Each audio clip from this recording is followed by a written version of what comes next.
Sometimes you have to have your heart open to understand the true path forward.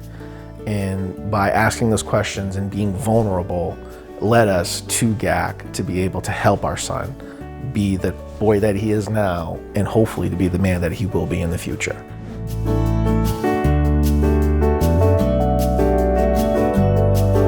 Landon was diagnosed with autism spectrum disorder, ASD, when he was 2.5.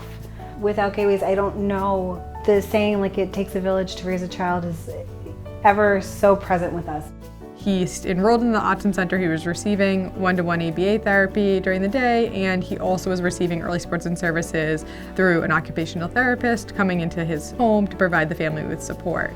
He was having some struggles with transitions, his flexibility, and he didn't have words to access to tell his mom and dad what he wanted or needed. And that was a big part of my work with them, is just letting them know, like, it's okay to not really know what it is that's going on inside Landon's brain, and that's our job together to really find out what makes him tick.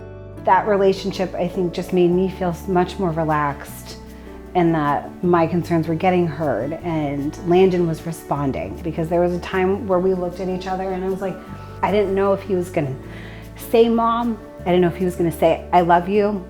And now it's like, he'll come into your bedroom and he'll just lay next to you and he'll be like, I love you. How's your day going? How's Yeah, your day, and mommy? it's a wonderful feeling, and so that makes me really happy.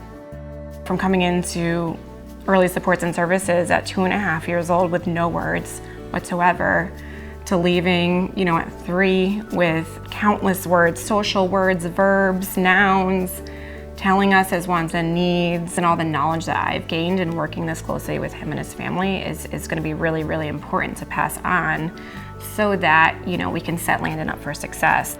But one of the unique things about Gateways is that we have an autism program, an autism center that serves individuals typically under the age of 6 that are diagnosed with autism and provides one-to-one ABA services for them.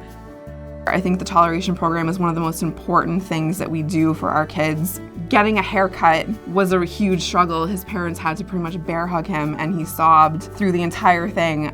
And I think as a parent, when you realize, like, we need to get this done and we have to hold him and he's upset and then we get upset. Like, I don't want my son to feel that's how a haircut should be.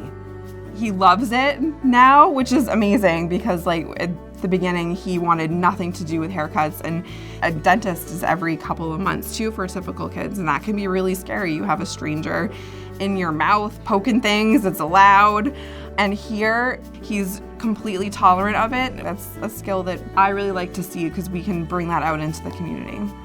We also, at the age of 3, did a handoff from early supports and services to our family supports program. So his family support service coordinator also meets with the family to talk about any other support that they could need. He might not be using all the resources or the benefits of family support yet, but I know that one call to Jillian, and she's right behind me to do that. Landon started when he's 2, and he's gonna be part of Gateways forever now, and we're gonna have all of that history, and how beneficial is that gonna be as he transitions into adulthood one day. Why would we want to go somewhere else and have to manage different agencies, different therapists, different people that Gateways seem to encompass? The skills and the lessons he's learning in GAC, helping us to reinforce that here at home, it's priceless. You can't put a value on that. Thanks, Gateways.